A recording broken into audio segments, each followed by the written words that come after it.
Oh yeah, podcasting. I hear it's a big thing. It's like it's going to make a difference for somebody. You're probably thinking like you listen to it, right? Maybe while you're commuting, while you're flying, while you're working out, on a run, on a bike, whatever it is. Like you love podcasts. Maybe you love this show even. And but what's the relevance? How could you use it for your business? That's the topic of our show today. How could you use podcasting to grow your business is really what our conversation is all about. Hey again, everybody. I'm Bill Gallagher, scaling coach and host of the Scaling Up Business Podcast. Our show comes to you every week with a guest author, guru, CEO, somebody to do with everything you need to know to grow your business. We're 575 episodes or so now. So we've been doing a little bit. It's worked for us, and we're talking about how to do it, make it work for you. Every month we do workshops, we have coaching programs, we have special guest speakers, things like that, both public here, but also privately, to help you grow and scale your company. If you want to know more about those or see or read any more of our back catalog of 575 episodes, you'll go to scalingcoach.com. Scalingcoach.com is our website, and not hard to remember. I'm the Scaling Coach. Scalingcoach.com is our website. So anyway, there's lots of stuff there that can take this further, all these ideas. So go there.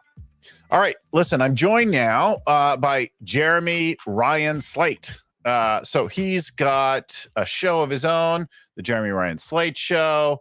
He's a founder and CEO of a company called Command Your Brand. He's written a book, Unremarkable to Extraordinary. We were just talking with Guy Kawasaki the other day about remarkable people. He's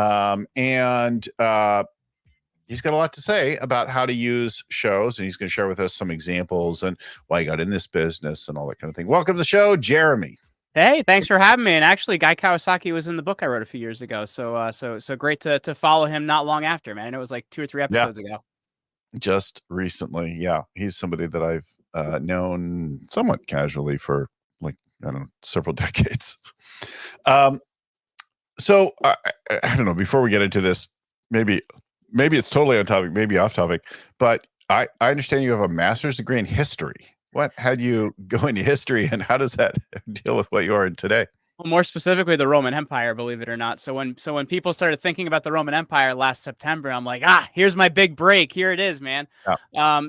I don't typically recommend people do the college experience like I did. I commuted to school and I took things literally just because they interested me. So my undergrad degree, I was a double major in Catholic theology and Judaism. And then I ended up studying at New College, Oxford. I did a literature program, and then I came back and got my master's in the Roman Empire. And it's because in undergrad, I had been absolutely obsessed with Alexander the Great. And if you see my office now, I look like a crazy person. Like I have a bust of Alexander the Great on my desk. I have Roman statues, Greek statues. And I had read this one obscure article about right after the fall of the Republic, Augustus actually goes and prays at the tomb of Alexander. And I was like, oh, wow, what is he doing? So that sent me down this rabbit hole of wanting to understand not just the Roman Empire, but actually the propaganda behind it, because I find that weird enough. I work in PR now. I find that the way we talk about things, describe things, and the visuals we set up are much of, how we're able to control thoughts and ideas. Yeah, there is something interesting there about how the narrative of history is, they say, written by the victors, right? And there's a framing of things that goes on that is very hard to escape or look behind or around and see things from different perspectives, right? Yeah, because even the famous date of the fall of the Roman Empire in 476 AD is because it's the Eastern Roman Emperor tries to reunite the East and the West by conquering the West. Well, his scribes are the ones that wrote the history you read, so he's not going to want to make himself look bad. So, of course, his publicists are going to make him look good. So much of our history is curated by the experience the people that want us reading it want us to have with it. It's an interesting thing, surprising. It's probably not an expertise of most of our listeners and viewers, but I'm fascinated by this, that we all want to control the narrative and we want to tell a positive story. And yet some of those powerful stories and storytellers who capture stuff talk about not just their successes and what makes them great, but about their struggles, about their moments of being right at the cusp of a decision, about the times that they really wanted to quit or nearly quit. Like those are the most, and a lot of CEOs and business leaders are really reluctant to go there. Like it's just not a comfort, and yet there's a lot of storytelling power there.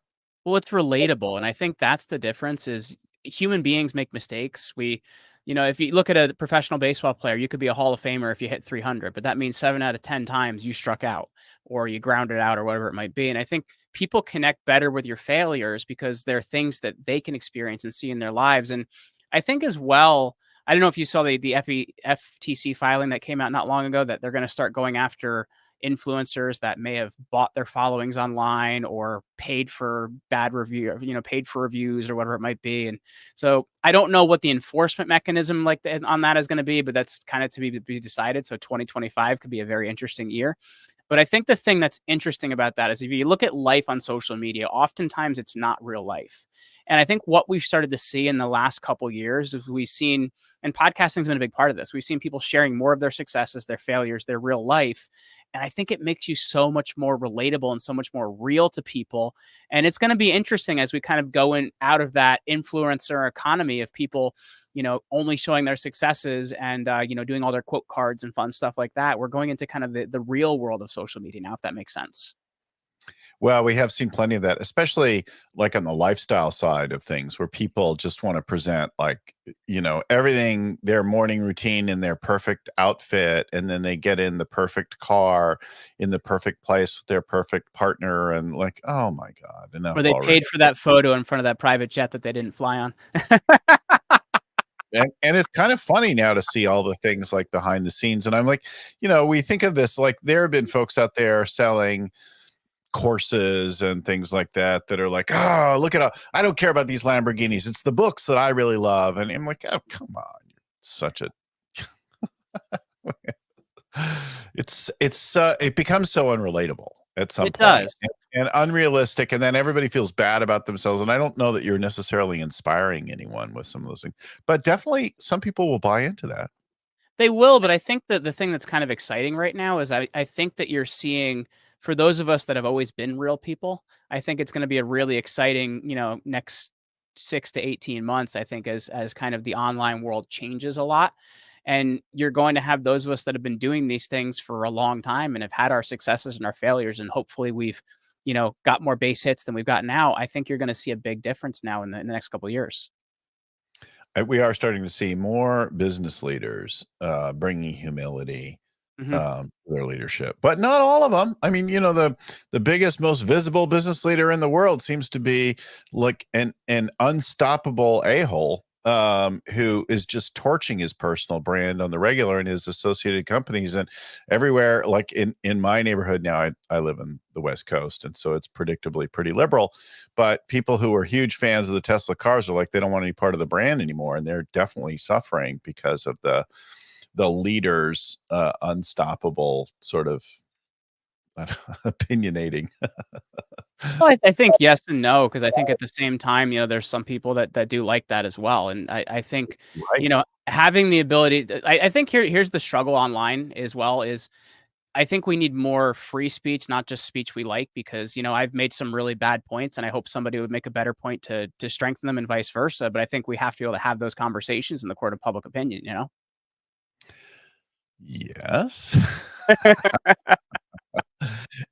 Except, so we're talking about like being vulnerable and sharing the reality of things. Just having a lot of opinions about things, right, doesn't make you relatable, does it? Well, yes and no, because there might be people that agree with those opinions, right? So if there are people that agree with those opinions, that's going to communicate to them, or maybe they have similar realities, similar upbringing, Yeah. similar living experiences. In our work, it feels like talking about yourself and your work humbly is much more useful than mouthing off about everything else in the world. I My understand. going off about politics or healthcare. I'm fascinated with this notion of leadership, and are we helping or hurting the brand? I was actually having a conversation with a family member who's like, oh, I think he's really helping his brand and his company value. Like, well, we'll see in time, like if that's the case or not. Undeniable a force of entrepreneurship and a powerful personal brand. Let's talk about you then. Yeah. And why don't you, so you went through a significant event, changed your life. You shared with us your mother suffered a stroke. Talk about how that went and its effect on you. So for me, I got out of grad school with a degree in the Roman Empire, and it's like, what do you do with that? Absolutely nothing, unless you get a PhD, which I did not have. So you don't teach at the college level.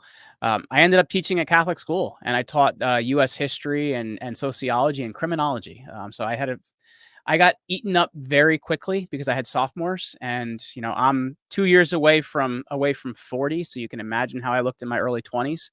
I looked like I was in school at that school. So the Uh, kids ate me for lunch very quickly, and I was just not very happy doing that job. That was in 2011. In 2012, my mom ended up having a really, really bad stroke, and it made me look at a lot of the different things I was doing in my life. And until this day, we've still had my mom to see me get married and have 3 kids and all that, but she is very disabled, lost her language skills, her ability to get around well and things like that. And it made me look at a lot of the different things I'm doing in my life. Like, do I want to do this? Am I actually happy doing this? Am I feeling fulfilled? Because I was miserable every single day going to work, compounded by this was the early days of social media where kids were saying, how angry can we get this guy and get him on YouTube? So I was very quickly getting burnt out. And I just decided to quit on a whim, and I tried a number of different things, seeing what would work. I did online marketing, network marketing. I sold life insurance, which I was actually really good at selling life insurance, but I don't know, man. It takes a special kind of person to talk about death every day, so it just wasn't that fun, and I wasn't that person.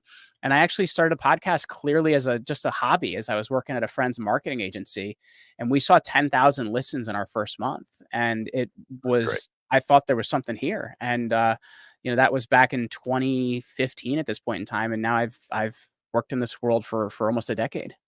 hmm hmm I think it's really useful to have any kind of wake up call that has you assess your life and your choices and how you're spending your time, because we all have some limited amount of time, and yet none of us knows how much we have. Yeah. Well, Having a big event like that. Yeah. it makes you look at everything you're doing, and you're like, if I'm not happy now, am I going to be happy 5 years from now, 10 years from now, whatever it might be? And at the same time, I just couldn't see myself doing teaching every day, which is funny because I feel like now at the world I'm in, I'm teaching on a scale that I could have never imagined, in a way I could have never imagined. I've spoken on stages all over the US and Asia and South America. And these are just things I couldn't see myself doing. And I'm making a bigger impact, man. It's been really cool. Is your mom still with you? She's still with us. My parents live half the year here in New Jersey, and they live half the year in Florida, just because they don't really like doing the whole winters of New Jersey thing anymore. But she is very disabled to this point. So without me or my dad, because I'm an only child, there's not a lot that she can pull off. So she's able to get around a bit, but she doesn't have language skills or anything like that. So it's definitely been hard. Right. That's got to be a really challenging thing to It not is. converse, right? You grow up with someone and still they're there. Like, we know if somebody passes, then they're That's passed. the But hard part, man, because it's kind of like I don't know how to explain this and not sound rude, but it's like, when my mom does eventually pass, it's kind of like I've lost her twice. Do you know what I mean? Because it's like I haven't had a percent. real meaningful in-depth conversation with her in 10 plus years. So I Yeah. think it is a deep loss. And at some point in time, it will be a loss again. The last some years of my dad's life were very challenging for me. I've spoken about it before, and it was hard to initially. Now it's not hard anymore, but it was hard initially to reconcile how difficult it was then with what a hero and how powerful a figure he'd been for me growing up, right? Like, and to see the two now. Today, I can integrate the two. Like, he was an extraordinary thing, and even though his life didn't end uh, beautifully, like, I can, put that in with the whole picture, right? He could Yeah. still be awesome in my world. Yeah. So you started, and then talk about starting Command Your Brand. So you went from that, you started to do more of the things you love, and you've ended up with this show. Talk about the business that you have today and how that grew. Yeah, so we like to see ourselves as the PR firm for the podcast world, because I feel like these conversations are the ones that need to be having, and they're not being had elsewhere, whether it's in traditional media or whatever it might be, because we're having long form conversations where we can actually discuss things. So back in 2015, I started that show, which was originally called the Create Your Own Life Show, and is now called the Jeremy Ryan Slate Show. We saw 10,000 listens in our first month, and I started talking to a lot of people that I really admire. And I think now we're almost 1,300 episodes deep at this point in time. And it was very quickly in that we started having people asking me for help. And I'm like, well, help doing what? And initially it was starting podcasts. And the things we found, that since we were working with a lot of busy CEOs, to actually run their own show was really, really hard, even if we were doing everything for them. So one Yeah. of the actions we started doing when we were launching shows is getting people on other shows. And we Yeah. found that that was the 20% of what our clients like, was actually just going on shows. So we got rid of the other half of the business, focused on that. And we've went so deep on that over the years, because at the same time, podcasts are more than a download number. They're more than a chart ranking. There's so much to them. So we've been, over the years, we've even developed our own ranking system to take a look at what does a podcast have to have behind it to show there's a brand there. And I think Yeah. we've really focused deep on that, on having great conversations and putting our clients in the right place. This is a thing that, and the reason I wanted to do this show with you, because I think so many people have come to me and said, Bill, the show's done great for you. I should start a show. And I'm like, maybe you should, but it's a Most big people commitment. shouldn't.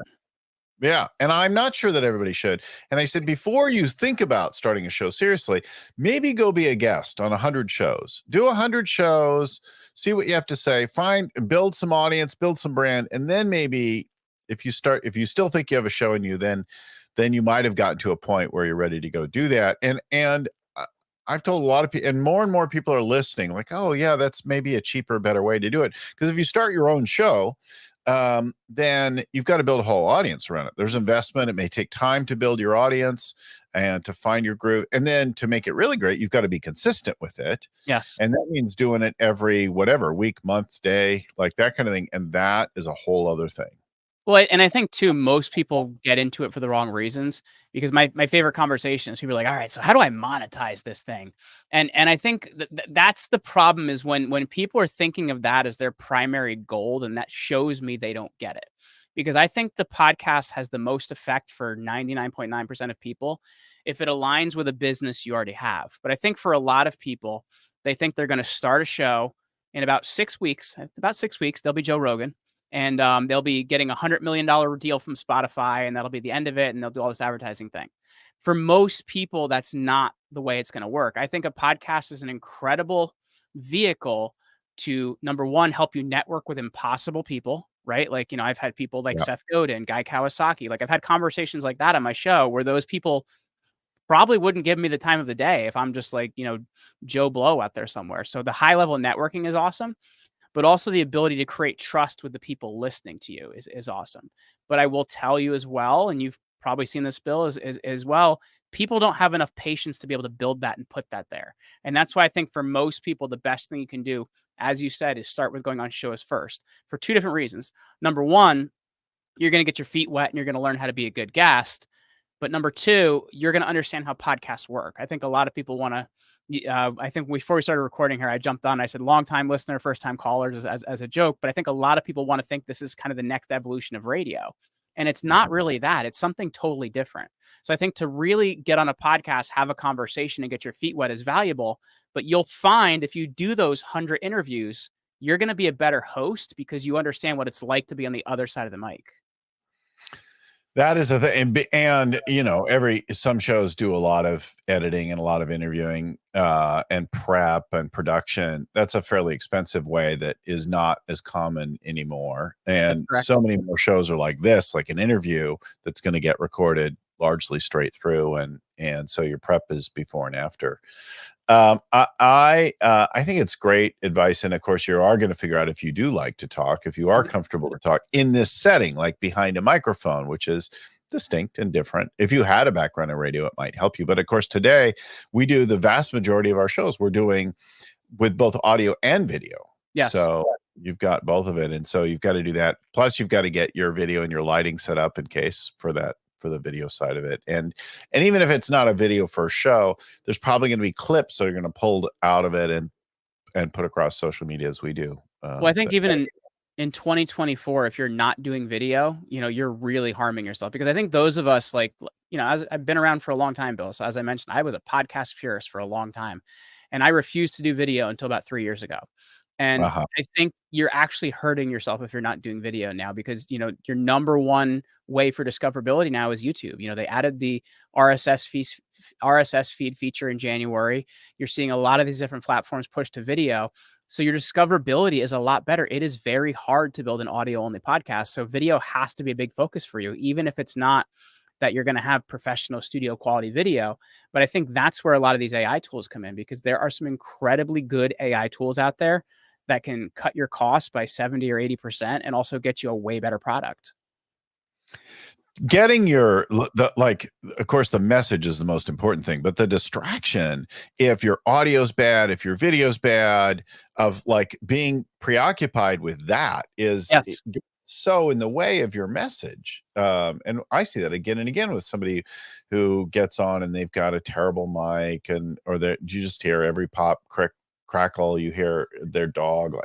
Every now and then you hear my dog, but well, my favorite tool for that, by the way, is called Crisp.ai. It is a background sound filter, and you can do anything you want, and you're not going to hear on the mic unless it's your own voice. Yeah, that's pretty cool. That is, well, there's all kinds of tricks, right? There's different kinds of equipment that you can make, and now there's AI and editing tools and that kind of thing. I actually I have never really done much of anything on the back end, the editing, the cleanup, the EQ, none of that. On my show, right from the beginning, I had somebody else doing that, because I'm like, I just want to focus on this part, on the conversation. Yeah, and I think your video and audio need to be just good enough. I think that's kind of what it comes down to, is it's just good enough so it's not a distraction, because it really should be about the conversation and why you're doing this. And I think you have to understand that podcasts are first and foremost an education platform. People come here to learn something and to get something out of it.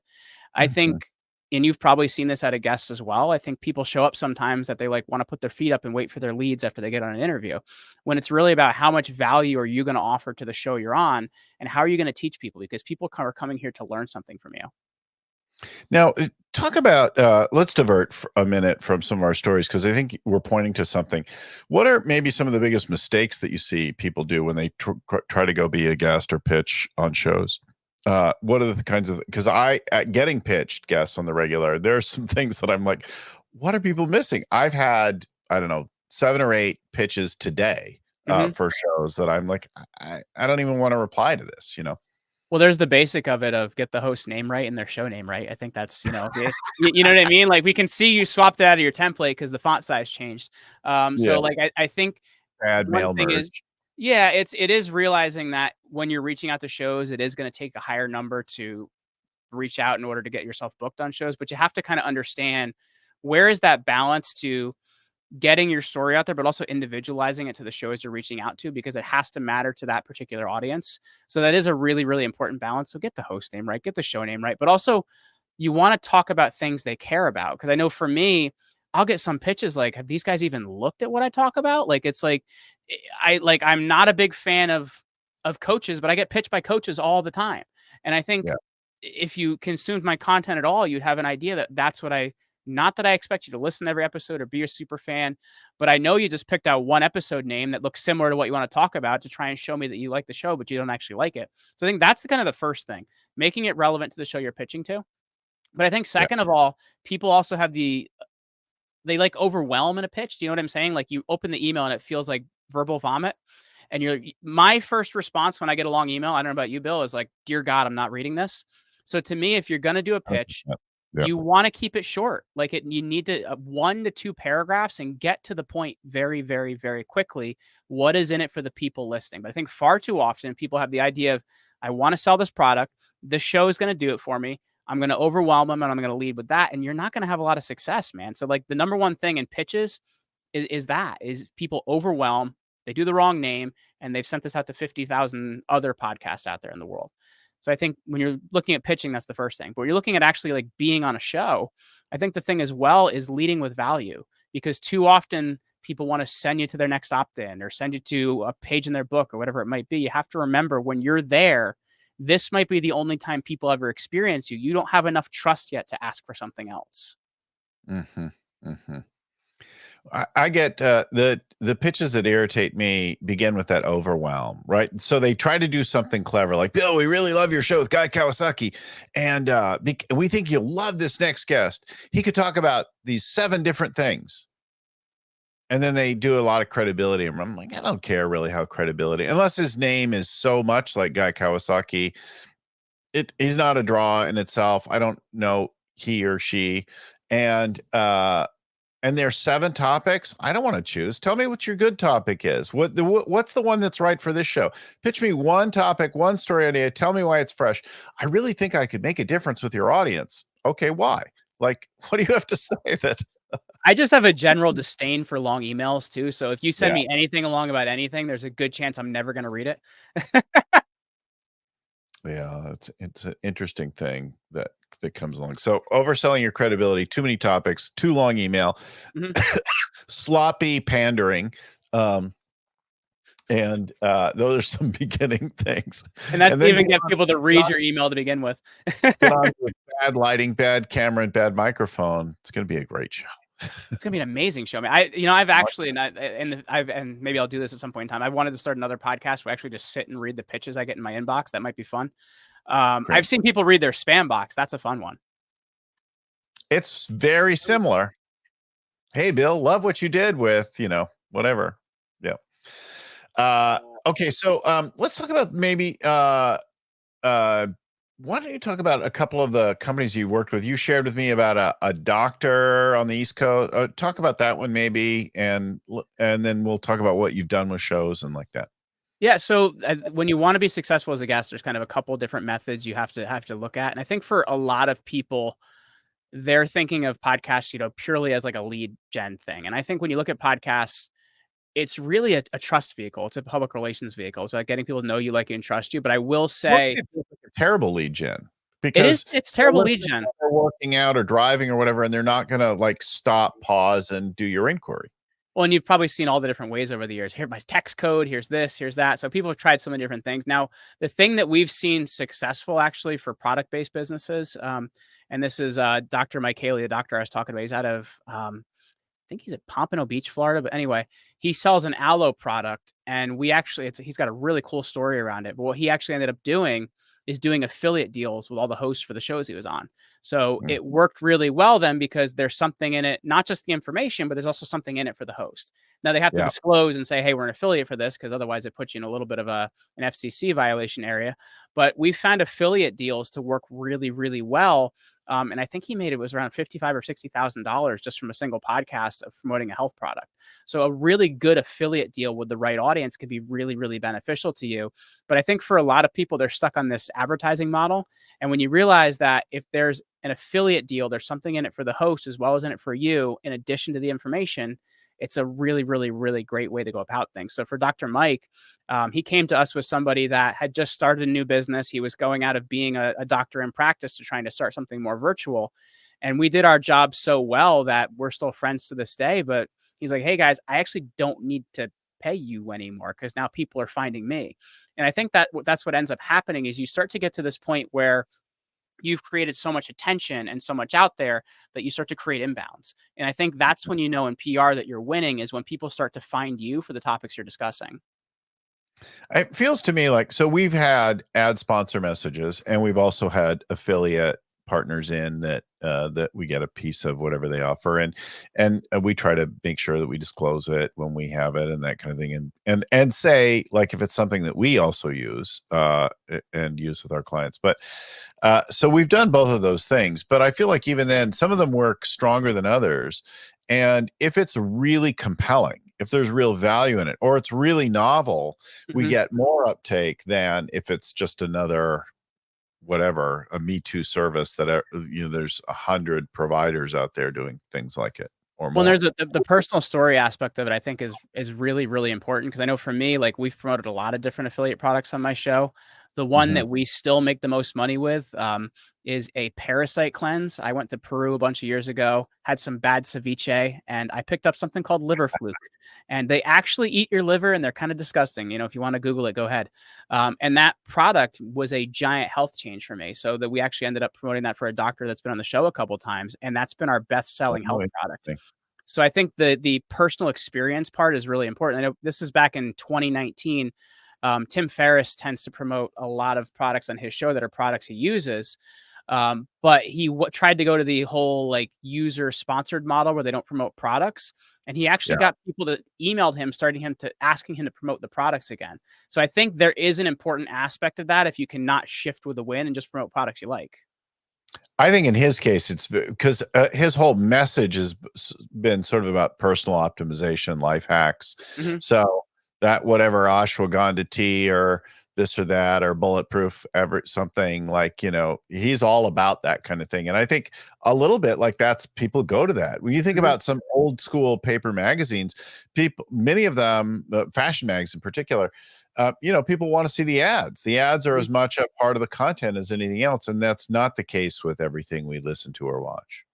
But I think you have to cultivate that environment, right? And that is by being very particular on products you promote. Like if you promote something, it should be something you use. Like as I said, for Dr. Mike, he was given host protocols to use before they ever had him on the show, so they could see if it actually worked for them.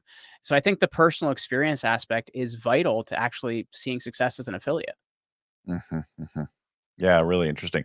And then you also mentioned the Make-A-Wish Foundation that you've done some work. Talk about that campaign. Well, I think there's a big misconception with Make-A-Wish is I think people hear of that and they think of it being like a child's last wish. And the reason they actually do the campaigns, this is one of the opinions we were helping to shift, is it's to give kids hope to be able to actually do something more in what they're doing. And I think when you look at that, that is the value in these conversations is you can start to shift viewpoints out there. So we actually had a doctor that was a former Wish kid that handled the situation that they were going through and became a doctor and is now helping other kids. So I think it's very cool to kind of see that it's this idea that it's not just the kid's last wish. It's an idea to give them hope to actually be able to do something more. So I think fully understanding those things and shifting public opinion is a very powerful thing. And that's, we weren't the whole campaign, but we were a big part of that campaign to help them do that. I hear this and I hear so sharing information is great, but sharing information as a storyteller, sharing it in a captivating, entertaining way seems to really matter too. You could give people cold information with a robotic voice and bullet point speak, and you'd convey the same thing. But if you can somehow touch people with messages that engage them emotionally, that inspire them, that change their point of view, that's a far more interesting thing to do, and not, that's not just the next click of your AI prompt. And I think that's important too, because it's not, you have to remember that podcasts aren't just informational, it's entertainment. People are here because they love it. Like one of my favorite podcasts, and I listened to it for 10 years. It's called the No Agenda Show. It's hosted by Adam Curry. He's actually the guy that invented podcasting way back in the day. And they tried to make it like a Z100 morning show that discusses like really hard news topics. So they played clips and they play these jingles and stuff they've made. And I'm very entertained by the show. And I think it's really important to remember that people aren't just here to learn. They're also here to be entertained. And to some aspect, you have to be a showman within reason, right? You don't want it to be weird. But I think it is important to remember that you are here to entertain people. Well, there are a number of shows like that they skew more on the entertainment side and less on the content. And to be honest, there's a lot of times that I kind of enjoy some of those clips and they're lighter on the thing, but I'm engaged. And then maybe I pick up something. Smartless comes to mind, Bobby Altoff's show. Some of these things, they're very entertaining. They high on that kind of thing, but more of our business shows should have that. I had two speaker trainer mentors who said roughly the same thing to me years ago, and I've taken it to heart. It's like, you have to remember that any moment you're competing with like TV and food and movies and the internet and sex and like whatever else people could be doing to spend their time. And so you gotta be a little bit entertaining, be a little bit engaging, bring a little charisma, some storytelling to what you're doing. And it's a big part of it because people don't want to just learn, they want to be entertained. And that's why a lot of the things that we see out there, whether it's a morning show or whether it's podcasts or different videos, you need to keep engagement. That's why if you look at some of the best YouTube videos, the thing you're always watching is your AVD, your average view duration. The ones that do the best are the ones that had the best B-roll and they add other things to it because they actually keep you engaged. If you don't keep people engaged, it doesn't matter how good your subject matter is or how good your mission is, you're going to lose them. Yeah. It's funny. We just had, I was just at a conference recently and I heard a speaker come up and he gave a talk that was very like, I've heard like versions of that talk a few times, but he was particularly animated and charismatic in his delivery. And so at a time when he could have put everyone to sleep, he managed to pull out something about something that was otherwise fairly basic, right? He just up the showmanship, up the passion, up the engagement of something and made it compelling. And I think that's what you have to do, man. It's about, keeping people engaged because if you don't, you can't teach them anything if you can't have their interest, right? Like I Yeah. look at the best teachers I had in school. And actually the reason I love the Roman Empire so much is I had this professor that I'm still friends with to this day. Actually just talked to him yesterday. And, he looked and sounded like Neil Patrick Harris, and he would drop these like one-liner jokes in the middle of teaching. I'd be like, "Wait, what did he just say?" And I think that's what like the best teachers I've had were that way. They keep you engaged and keep you interested. Yes, surprise, delight, segue, keep them off balance, right? Entertain, make them laugh, make them cry, make them cock their head like the dog who isn't sure what they just heard. So I met I actually met two different people recently who proudly showed me the book they'd written with a podcast, without a podcast, using AI. And they were Mhm. like, "Hey, fantastic!" And I flipped through both of them, and I thought they were both totally disposable books. And so the second time around, I said, "You know what? I'd love to get a PDF of that so I can have my AI summarize it for me." I'm curious, you've using and recommend using a podcast to write a book. Talk to me about that. How do people take their appearances, their show, and turn that into something, into other media? Well, I guess the thing you have to consider is, and I've seen people do this and it's a terrible way to do things, is don't put out a book of transcripts and call it a book. It is not a book. It is a transcript.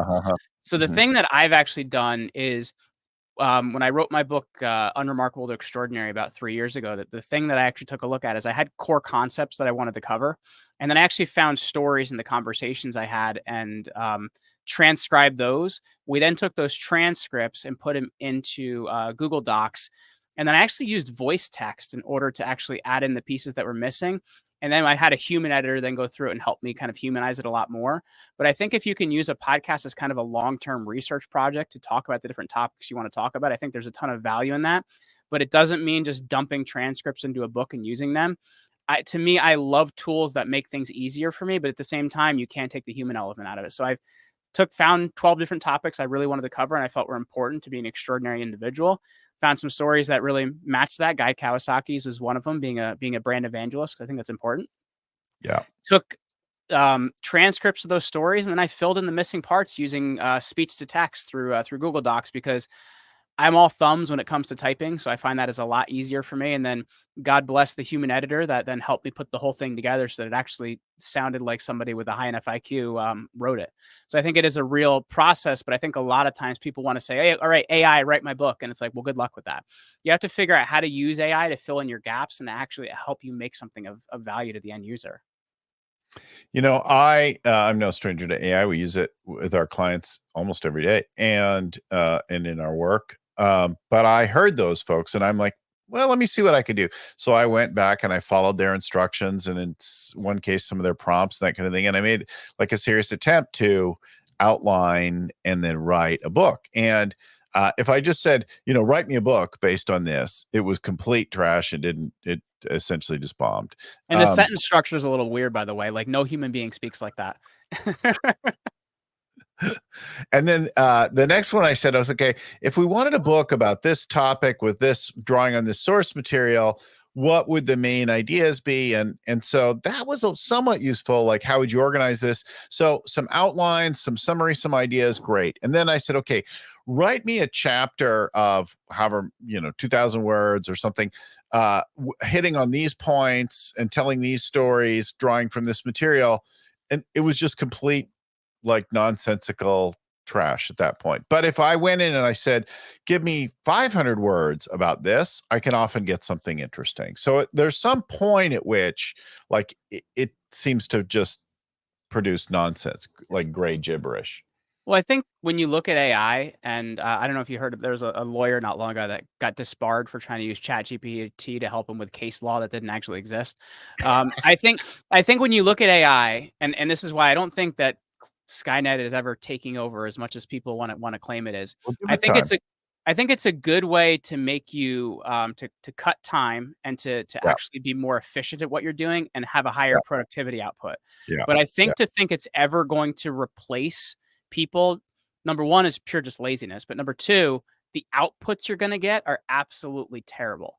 Now, the thing I do worry about is I do worry about the effect this is going to have on our literacy in the next 5 or 10 years.